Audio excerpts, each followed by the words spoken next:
Hello everybody, welcome back to the channel. My name's Gary and England have basically secured their place, haven't they, at Euro 2024. It was never really in doubt anyway, particularly since we beat Italy in Italy on the opening match. But off the back of that 4-0 victory in Malta and the 7-0 win at Old Trafford, England have emphatically sealed their place, even though mathematically not. England are there at Euro 2024. Get your tickets booked.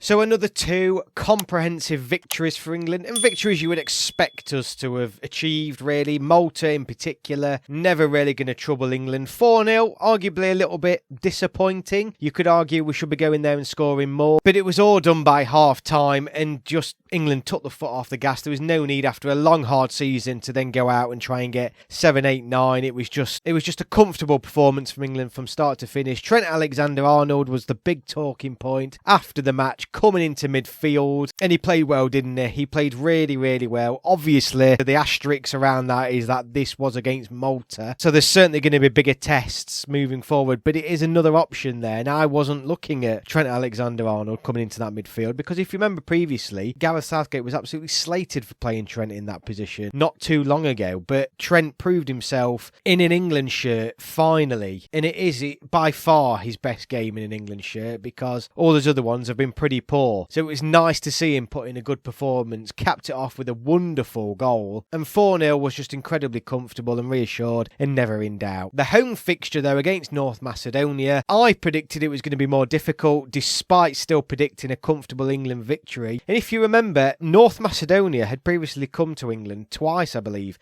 and picked up draws, including a draw at Old Trafford the last time we played them at home. It just shows really how far England have come, and I know everyone was expecting us to beat North Macedonia, but nobody was expecting us really to beat them 7-0. And 7-0s are becoming a thing of the past. You know, you don't see other nations around the world, in Europe in particular, winning by 6 or 7 goals. And England were absolutely phenomenal on that night. Absolutely brilliant. A hat-trick, of course, for Bukayo Saka, a couple of goals for Harry Kane. Great to see Marcus Rashford on the score sheet as well, and a rare goal for Calvin Phillips. And he just topped off a perfect international break for England. And it leaves us in this position in the group. So having played 4 games, we've got 12 points, a goal difference of 14. We've only played 4 games, for goodness sake, but a goal difference of 14 is just ridiculous. 6 points ahead after only 4 games of second place Ukraine. Of course, Italy didn't play in this last round of fixtures because of their involvement in the UEFA Nations League. England would have to essentially almost lose every single game left in this group for us not to qualify. So it's done. It's done and dusted. Remember, the top 2 teams go through with the potential of a third place going through to a playoff. So England are at Euro 2024, no doubt. But not only that, we are looking strong as well. Some interesting statistics from these games as well. From what I understand, it was the first time that Bukayo Saka and Marcus Rashford had started together in an England shirt, which I felt was a phenomenal stat. Trent now gives us an option to include arguably one of England's top players, and he hasn't been able to be included in an England squad because he's not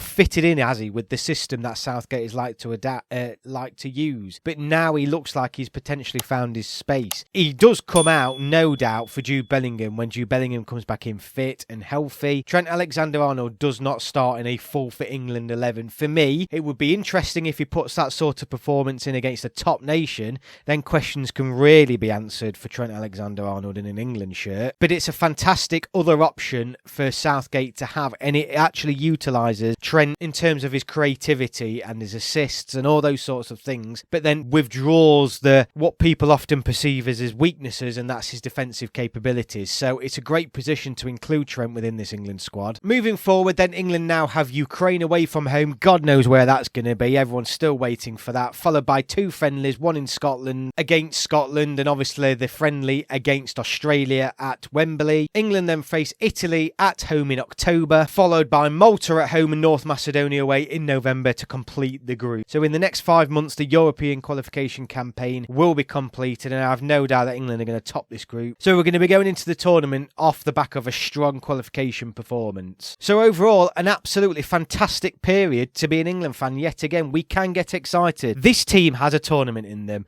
There is no doubt at all that this team can win a tournament. It is those tight margins in the big fixtures we're going to have to get over.